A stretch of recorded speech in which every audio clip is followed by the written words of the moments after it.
Welcome back to another edition of the Magic Latest Podcast. We discuss everything Orlando Magic basketball. I'm your host, Jalon Dixon, and today we have a unique episode, something a little different than your daily news, given the fact that the news cycle is starting to slow up as Summer League ends and we go into Eurobasket play. There will obviously be things that pick up over the summer, including more potential fake trades and other things of that nature, but I wanted to do something different today. And again, if you guys have any ideas for topics moving forward, drop them in the comment section. I will dedicate episodes to things that you guys want to hear about on a daily basis regarding your Orlando Magic. Before we get into today's episode, remember to like, comment, and subscribe for daily Orlando Magic content. We are on the road to 1,000 subscribers. Shout out to all you who are already subscribed. And if you aren't, man, click the like button, hit the subscribe button, turn that joint from red to gray, and lock in with the gang.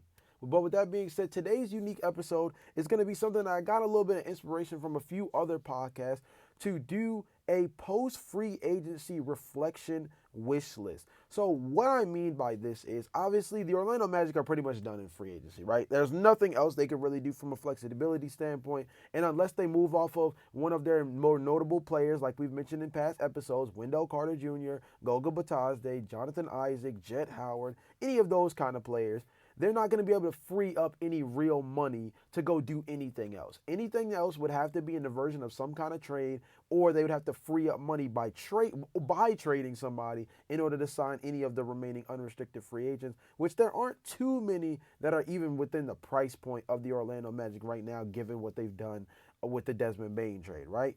So we have to look at what the Orlando Magic did do, right? They signed Tyus Jones to a 1-year, $7 million contract, and they brought back Mo Wagner on a $5 million contract. So that means, realistically, the Orlando Magic came into this offseason with about $12 to $13 million in flexibility to bring in a high-impact free agent and or be able to re-sign one of their more notable guys, in this case, bringing back Mo Wagner. But, of course, they could have let Mo walk and tried to get somebody else on an affordable contract and brought in two impact free agents, similar to what the New York Knicks did, bringing in, it was in the version of like the Utah Jazz kind of facilitating it, but bringing in Jordan Clarkson and then also, acquiring Gershon Yabusele, who came over from the Philadelphia 76ers in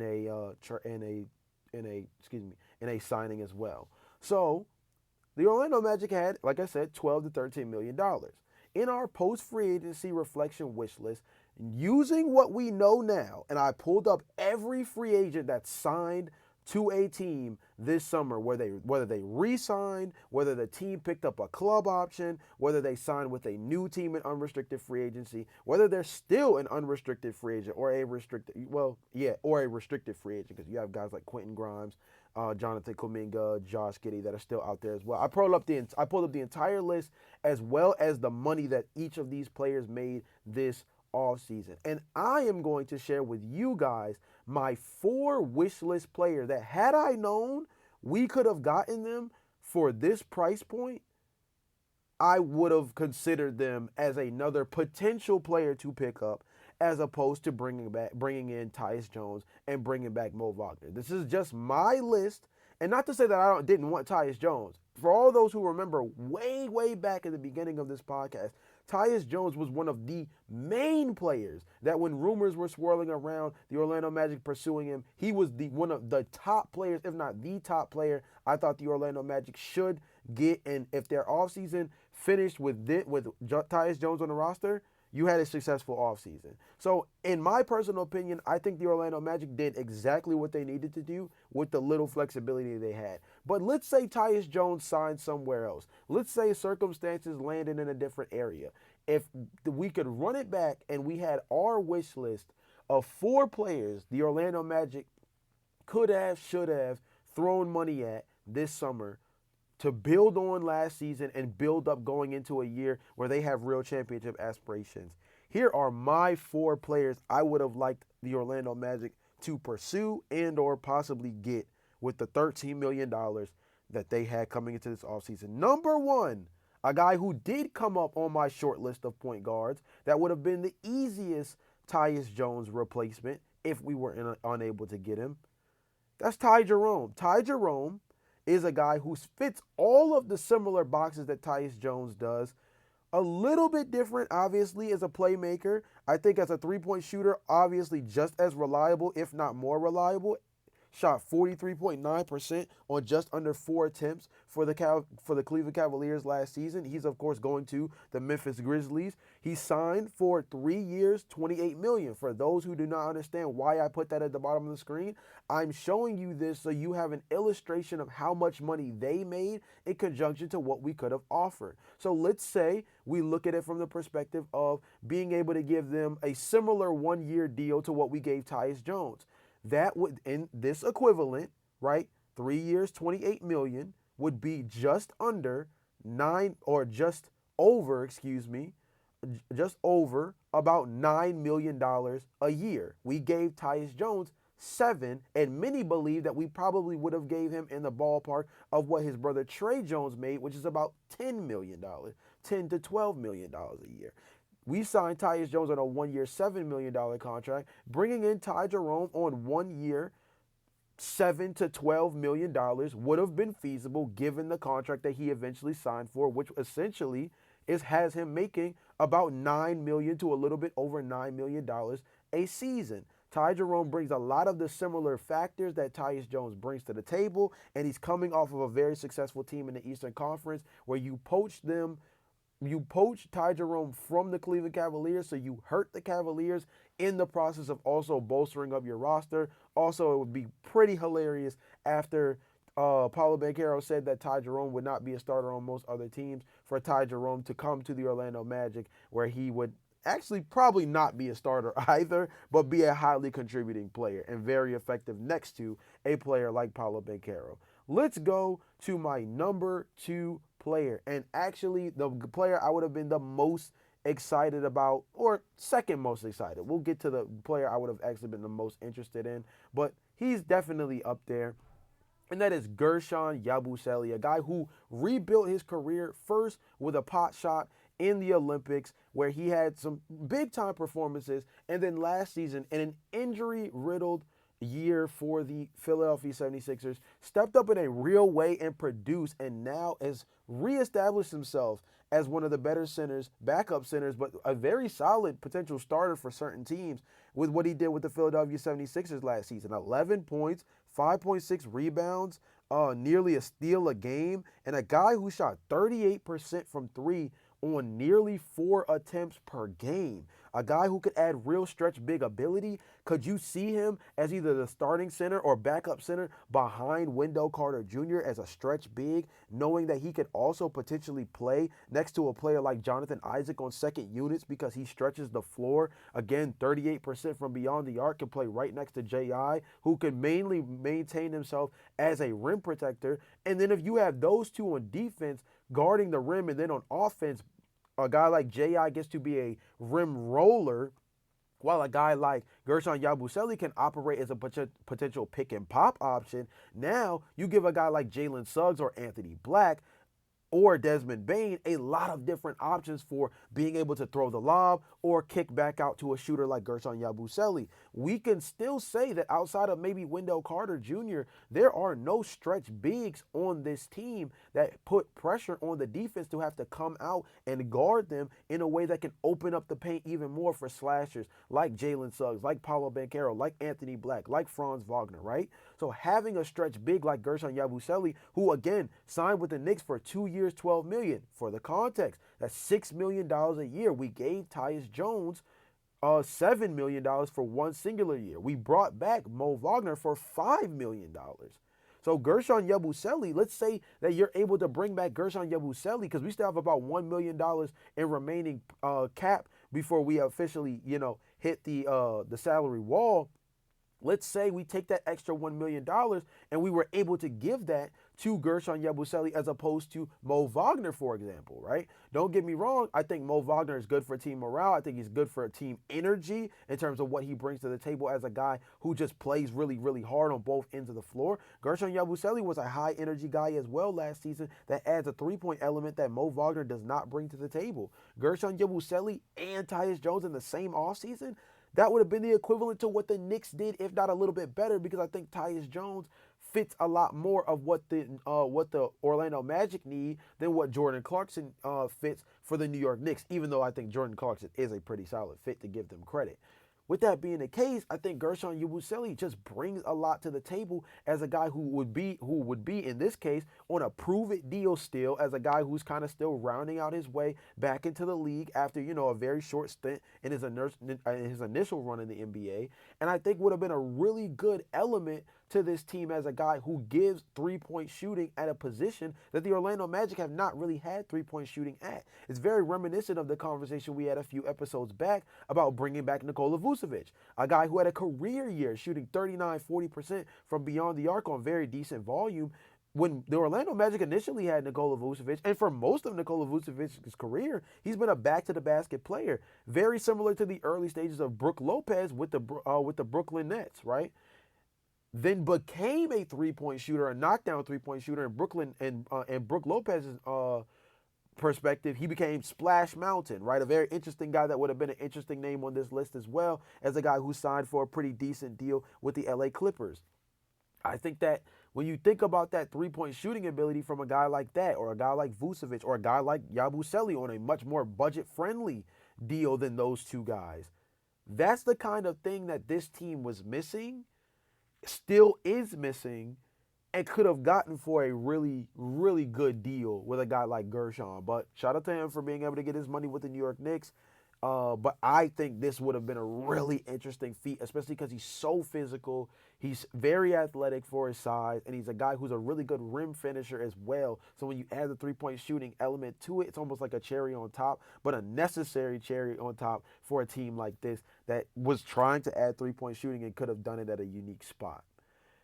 So the next player is a guy that doesn't necessarily fit that role, but another high energy guy that I thought would have been really interesting more as a defensive caliber guy that could relieve us of the stress of feeling attached to players, particularly like Jonathan Isaac and Goga Batazde. And that is Isaiah Jackson. Yes, coming off of 5 games last season, the guy is coming off of a significant injury, and of course it's a little bit dangerous to highly invest in a guy who you only saw in a very small sample size the last time he was on the floor. I also think that this is a guy that with his athleticism, he has real bounce, real rim running finishing ability, and a dude who I think on defense could be a high level shot blocker. Although the stats say that he's only averaged 1.3 blocks per game over the course of his career, he's averaged at least a block, if not nearly a block and a half, in all 4 seasons since getting into the NBA. This is a guy who I think could be a high-level shot blocker.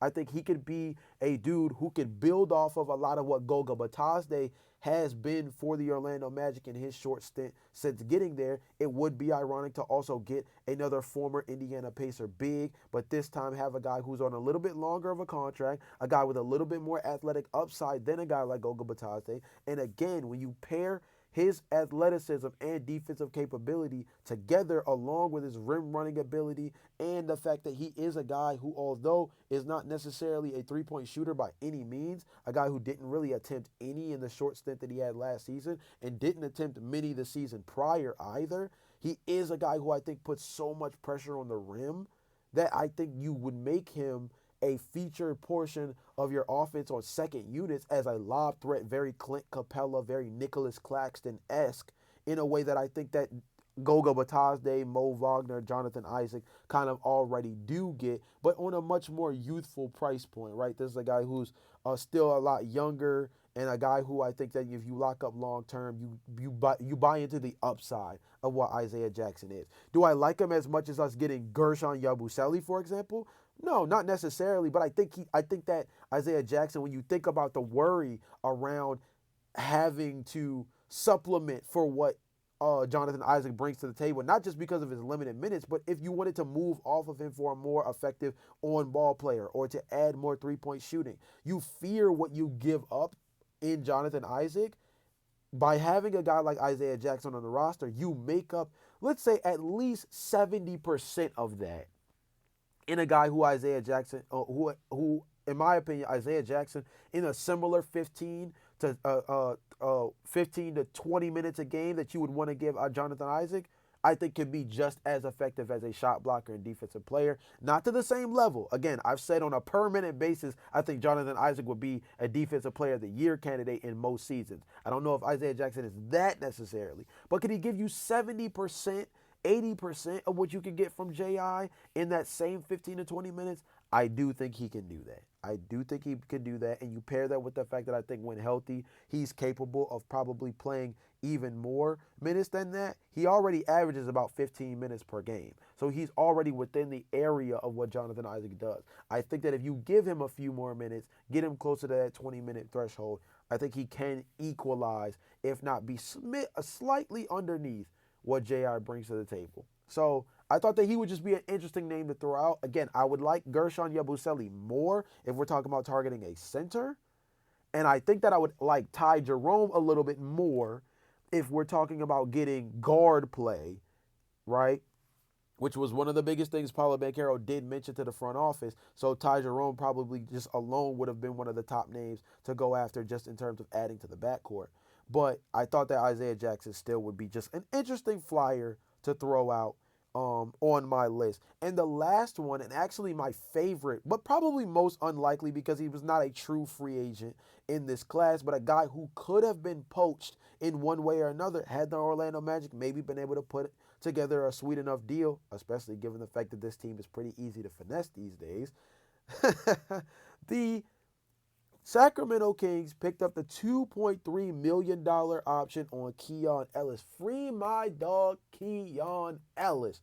Him and Keegan Murray are being held hostage in the absolute dumpster fire that is the Sacramento Kings organization. This is a highly effective two-way wing at the two-guard position that shot, and let me pull up my notes because boy, oh boy, this is crazy. My boy shot 43%, nearly 44% from beyond the arc last year on on exactly 4 attempts per game last season. If we could have added a 43% three-point shooting guard that has that level of elite caliber defense at the two-guard position, and you could put Keon Ellis in a backcourt that has Desmond Bane, that has Jalen Suggs, that has Anthony Black. Oh my goodness. I mean, first of all, everybody except for Anthony Black shoots around 39 to 40+% from beyond the arc in that situation. If you also include Jace Richardson, right? 39 to 40+% from beyond the arc shooting from every guard in our rotation except for Anthony Black, which could kind of be said now because Tyus Jones pretty much fits that mold. But the difference would also be, compared to Tyus Jones, although he does not have the on-ball chops and decision-making that Tyus Jones has, on the flip side, Keon Ellis would be our second best perimeter defender. Maybe third at worst if you look at how athletic Anthony Black is. But also, when you look at our overall guard rotation, you would have to get to Jace Richardson before you talk about a guard in our rotation that could not defend at a above average to elite level. Desmond Bane, above average defender. Jalen Suggs, all NBA caliber defender when healthy. Anthony Black, I think can be an all NBA caliber defender someday. Keon Ellis, all NBA caliber defender on the perimeter, right? So you would have 3 all NBA caliber defenders at the guard position and 1 above average defender at the guard position, while also having all of them, well, except for Anthony Black, again, who's an improving shooter, but 3 out of the 4 of them being 39 to 40+% three-point shooters. Oh my goodness. Keon Ellis being in the Sacramento Kings organization right now, being with the Kings, is an absolute crime when you think about what he could bring to a team that actually has real postseason aspirations. What he could do in a backcourt next to what he could do in a backcourt next to a player like Jalen Suggs, next to a player like Desmond Bane. I think that legitimately, if you think about it, 6'4", yes, would you be running a 3-guard lineup, Jalen Suggs, Desmond Bain, Keon Ellis, and then maybe you have Franz Wagner at the 4 and Paulo Banchero at the 5 for some spot minutes. I could see a rotation that includes that for a short period of time where these guys are just running and gunning, guarding every single thing that moves, and you got 3 knockdown shooters, and you got 2 guys in Paulo Banchero and Franz Wagner that both require a lot of different respect when it comes to what they do around the rim. Franz Wagner as a guy who puts pressure on the rim as a slasher and driver, and Paulo Banchero, who since being drafted is one of the best foul drawers in the NBA already this early into his career. It would be the definition of pick your poison. You got 3 guys who can dead eye you from beyond the arc for 40 plus attempt, 40 plus percent, and could each give you, if you put them all together for what they all kind of average, probably somewhere about 14 to 16 3-point attempts between all 3 of them together per game. And then you also pair in that the fact that you would have to deal with Paulo Banchero's in the paint presence, and you would also have to take into account Franz Wagner as a slasher. Oh my goodness, bro. Keon Ellis, if he was a much more attainable option, would have been a great pickup. 2.3 million, y'all. $2.3 million. He's going to be one of the best budget ballers in the league next season, and he's going to be playing for a team that's not going to really be playing for anything more than maybe the 11th seed, maybe the 10th seed at best, and barely sneak into the play-in next year for the Sacramento Kings.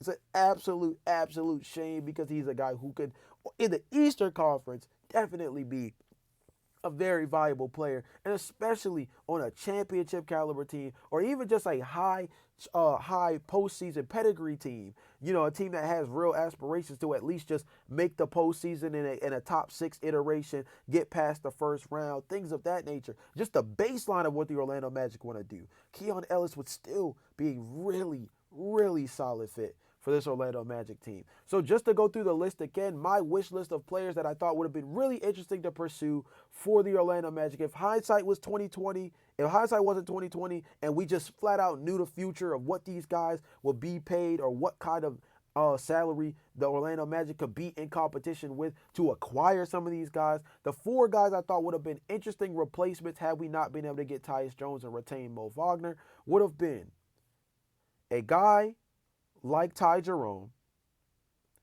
The next player would have been Gershon Yabusele. The next would have been Isaiah Jackson. And last on my list was Keon Ellis. With that being said, in the comment section down below, drop your 4-player wish list where if we could not have gotten Tyus Jones and retained Mo Wagner with $13 to $14 million in the pocket to use for this season's salary, who would you have liked to go after realistically? You have to be realistic because the main thing that I took into account when putting this list together was the salaries that were actually offered and signed by the free agents of this class. So I did not go after anybody that I thought was completely unrealistic. There was no bringing in Quentin Grimes, who I thought would have been a really solid pickup. There was no picking up Jonathan Kuminga in unrestricted free agency, right? I don't think going after Chris Paul, who signed for a very nice deal with the LA Clippers to return, would have made sense despite the fact that he only signed for like $3 million or something like that, right? You take into account both the highs and the lows of what certain players signed for and let that be a part of it. I thought Keon Ellis was a very particular asterisk that I threw in there because a lot of people have him as a guy that in trade conversations would be a really high commodity if if a team like the Sacramento Kings was open to get to putting him on the trade market. And I think he has been in conversations on the trade market in the past. So he was an interesting asterisk just given how low his price point was. And he's actually set to be an unrestricted free agent, I believe, next season, or at least is set to go into free agency next offseason. So might be an interesting name to keep an eye out on, if not for the Orlando Magic, then for some other teams, because some real competing teams are going to want to pursue a guy like Keon Ellis on the open market. So drop those 4 names, or at least give me 1 or 2 if you don't have too many. Give me your 2 to 4 names of guys that if we did not get Tyus Jones and Mo Wagner in a free agency this summer with the $13 to $14 million we probably had to operate with, well, the $12 to $14 million that we had to operate with, who would you have liked the Orlando Magic to get, knowing what we know now with some of these guys' salaries? With that being the case, this has been another edition of the Magic Latest Podcast. Remember to like, comment, and subscribe, ladies and gentlemen. The Orlando Magic fan base is building quickly, and over here, we on the road to 1,000 subscribers, and I will see you guys in the next episode. Peace.